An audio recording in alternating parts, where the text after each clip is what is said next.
श्री स्वामी समर्थ. स्वामी समर्थ यांच्यावर आधारित चित्रपट मालिका श्री स्वामी समर्थांची भूमिका साकारणारे व त्याचे दिग्दर्शक कोण आहेत हे आज आपण पाहूयात. 2004 साली भिवू नकोस मी तुझ्या पाठीशी आहे हा चित्रपट आला होता.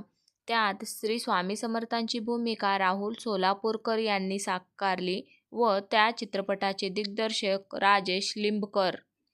2012 साली कृपासिंधू श्री स्वामी समर्थ ही दूरचित्रवाणी मालिका मी मराठी या वाहिनीवर आली होती.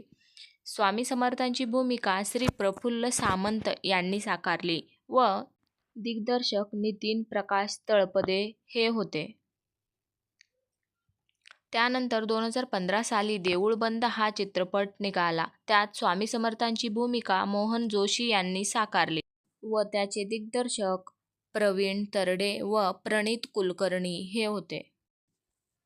2020 मध्ये कलर्स मराठी वाहिनीवर जय जय स्वामी समर्थ ही मालिका सुरू आहे. त्यात श्री स्वामी समर्थांची भूमिका अक्षय मुडावदकर यांनी साकारली व दिग्दर्शक उमेश नामजोशी हे आहेत. व सध्या ही मालिका कलर्स मराठी वाहिनीवर प्रेक्षकांना पाहायला मिळत आहे.